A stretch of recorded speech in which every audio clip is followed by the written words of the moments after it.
Dana White fights his wife, Buckley reviews MILF Manor, and angry idiots review a trampoline park. All that and over 150 exclusives you could be watching right after this if you supported the habit at patreon.com/doseofbuckley.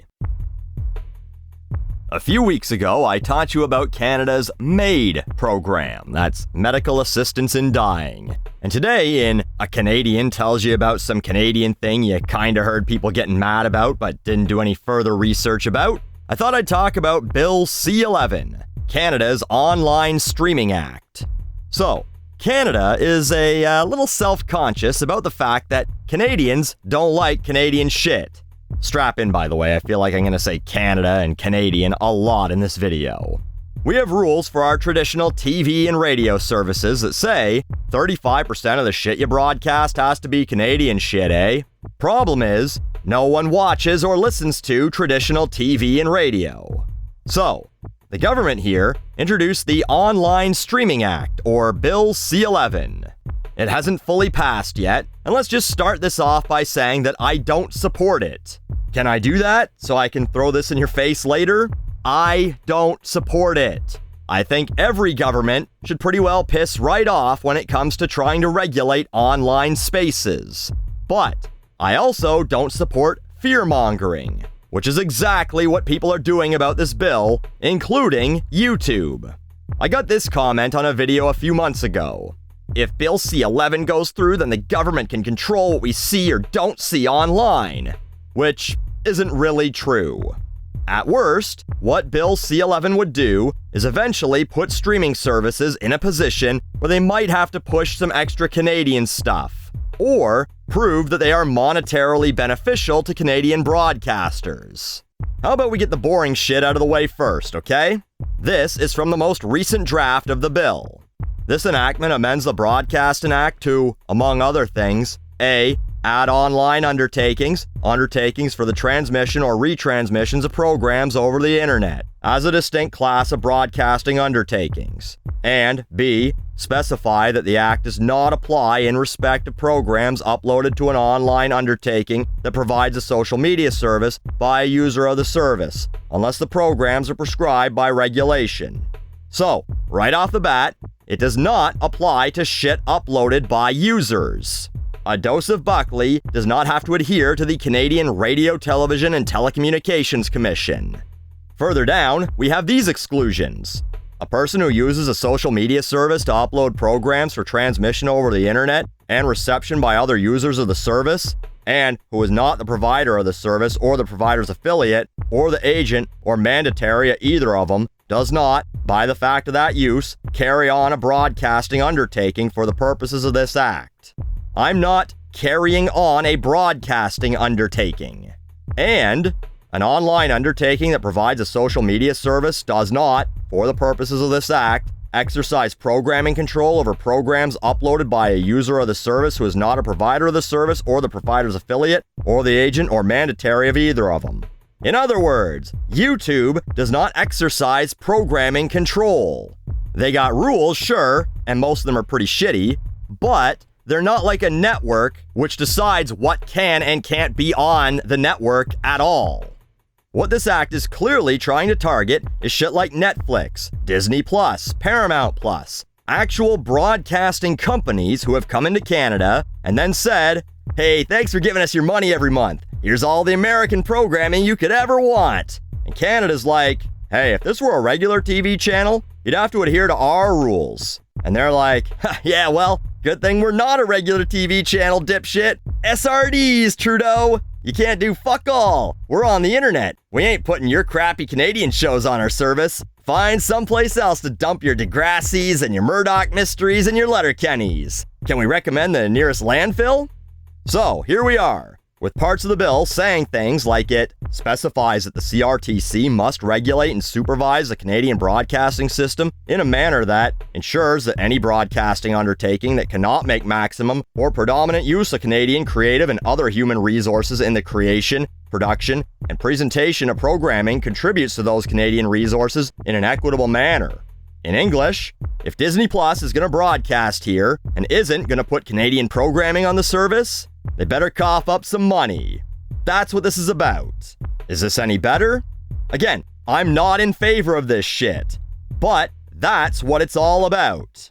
But YouTube has been running this bizarre campaign called Keep YouTube Yours, trying to get Canadians to petition against the bill, telling you that if the bill goes through, you might not see the things that you want to see on your feed anymore. Like this Asian girl eating food, or these Asian girls trapped in a claw machine, or these Asian girls dancing and singing, or this white girl wearing an anime wig. YouTube, what exactly do you think Canadians are all into? Clearly you think we got some sort of fetish here. You know, with all their technology, this would have been a perfect opportunity to advertise this using the very algorithms they're so proud of that make your YouTube feed unique by maybe showing everyone actual examples of the channels they'd be missing out on. But we already know that YouTube fucking sucks at this, as it recommends things to me like the post-game press conference from a college basketball game. This was seriously in my recommendations.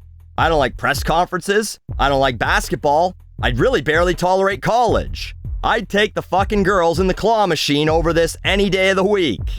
But YouTube claims, in its current form, Bill C-11 would require YouTube to manipulate these systems and surface content according to the CRTC's priorities, rather than the interests of Canadian users. Put into practice, this means that when viewers come to the YouTube homepage, they're served content that a Canadian government regulator has prioritized, rather than content they are interested in. Wow, that's pretty crazy, huh? They must be talking about this.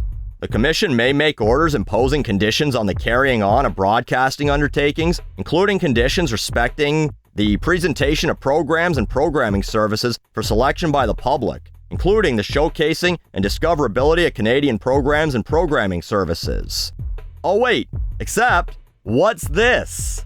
The Commission shall not make an order under paragraph 1E, that's the thing I just read to you, that would require the use of a specific computer algorithm or source code.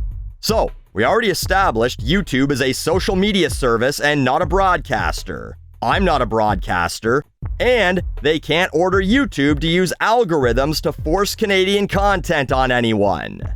So, what the fuck are you talking about, YouTube? Oh, I also really like this part.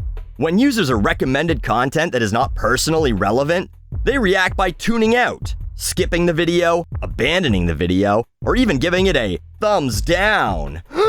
When our search and discovery systems receive these signals, they learn that this content is not relevant or engaging for viewers, and then apply this on a global scale. This means that globally, Canadian creators will have a harder time breaking through and connecting with the niche audiences who would actually love their content. That directly hits the bottom line of Canadian creators, making it harder for them to build a sustainable business. First off, since when the fuck did you care about me being able to build a sustainable business, as you constantly let the labels raw dog me for fun while ignoring fair use laws? And second, what you want people to be afraid of is having their videos seen by a wider audience. Fuckheads, I want you to show my videos to everyone. Aw yeah, I'm really afraid I wouldn't be a huge hit with other Canadians, as my entire channel makes jokes about Americans constantly. Yeah, Canadians hate that. Oh no, I might get a thumbs down? Who gives a shit? If your algorithms were actually good and were working toward building a sustainable business for creators, they'd go, oh, that type of person doesn't like this type of video. Oh well, let's show it to some other people then. Instead of, oh, some goober didn't like it? Well, that means no one will. We'll stop showing it to anyone else. And what you're admitting to is you throttle the number of impressions a video gets. Like, oh well, we can only show it to so many people, so if we have to show it to a bunch of Canadians, I guess we can't show it to anyone else around the world. Which, you can, you just don't want to. And also, nothing would disappear. Your favorite anime wig videos and Asian girls trapped in confined spaces videos, they'd still be on here. You can still jerk off to that, you little weirdos. You just have to search it or click your subscription feed. Bill C-11 does not say, block Canadians from seeing videos of Asian girls eating. Only show them hockey highlights and ASMR of gravy being poured on fries, okay?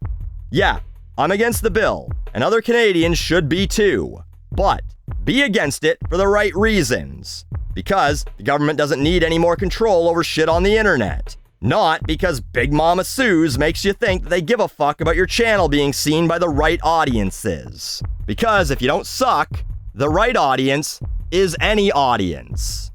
Keep YouTube yours? When was it mine to begin with, Suz? When you were showing me videos called Making the Stinkiest Chemical Known to Man? When you were showing my videos to like a quarter of my actual subscribers instead of, I don't know, all of them? Or when you were letting the labels block my videos without so much as a fucking email? If this is what mine looks like, Canada can fucking have it.